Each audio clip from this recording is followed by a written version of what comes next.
Swala la kuzingatia sheria za maonyesho ni muhimu sana, yakiwemo kama haya mambo ambayo mmeeleza ya muziki, kupigwa maeneo ambayo sio rasmi na vitu vingine vyovyote.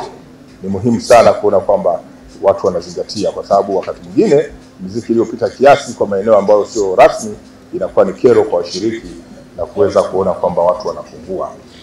Tunalo jambo muhimu la kuona kwamba pia tunalizingatia hasa kwa walinzi. Walinzi wetu ambao wanashiriki kwenye masuala ya kiusalama, wanapobaini masuala ya hatari, nimesema washirikiane. Wahamiaji washirikiane na polisi washirikiane na JKT, polisi washirikiane na hawa vijana wa scouti. Swala la udadisi ni swala muhimu sana kwenye masuala haya ya usalama. Kuona kwamba miongozo yote ambayo tumeiweka yanayohusiana na masuala haya ya usalama wote tuitilie manani ili tuweze kuchukua tahadhari na kuona kwamba inatekelezeka. Mfumo ya CCTV ni muhimu sana kwenye masuala ya usalama. Inner and outer perimeters muhimu sana. Kwa hiyo ni moja ya mifumo ambayo inasaidia sana katika kuzuia vitendo vya kihalifu.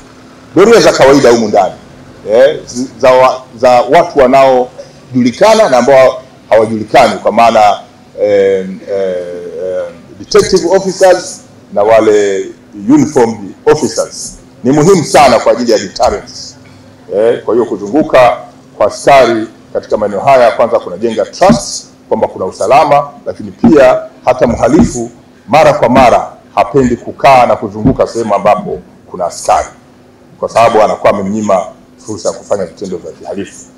Lazima tuhakikishe mipango mizuri ya kudhibiti milango ya kuingilia, mifumo ya milango ya kuingilia na kutoka, point of entry and exit kwenye security system ni muhimu sana, kwa sababu eneo hilo ndio eneo ambalo ni rahisi kufanya tukio lolote la kihalifu. Wale ambao wanapanda mabasi ya daladala, simu nyingi wanaibiwa pale kwenye mlango wa kuingia kwenye daladala.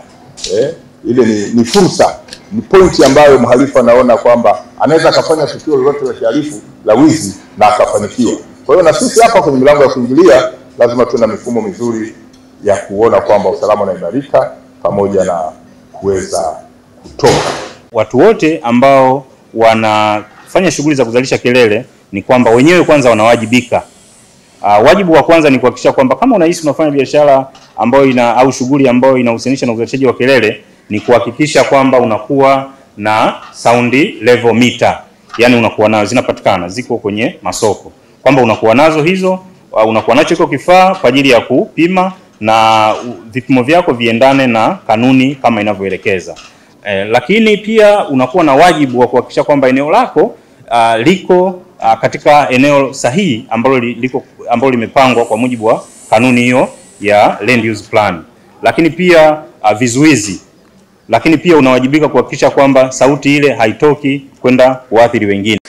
Kwa hiyo maonesho ya Sabasaba ambayo ni ya kimataifa ya biashara na ambayo ndio fahari ya Tanzania, sio tu kwamba yanaishia Tanzania, ndio maana naitwa ya kimataifa, lakini sio tu yanaruka kihuzi cha mipaka ya Jamhuri ya Muungano wa Tanzania, hapana, lakini pia yana trigger status ya GDP katika nchi.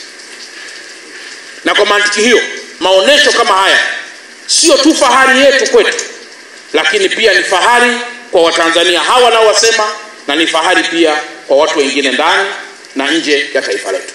Waoneshaji wengine wanakuwa wageni ambao wanapaswa kujua, lakini na wale wenzetu wa Tanzania pia wanapaswa kujua kanuni na taratibu mbalimbali za serikali katika ufanyaji biashara ambazo zinawasaidia wao, kwa sababu vitu vingi havijulikani. Kwa hiyo tunapenda kutumia muda huu wa hizi semina wenzetu wa Tanzania na wale wageni wapate uelewa wa kanuni na taratibu mbalimbali, haki zao mbalimbali.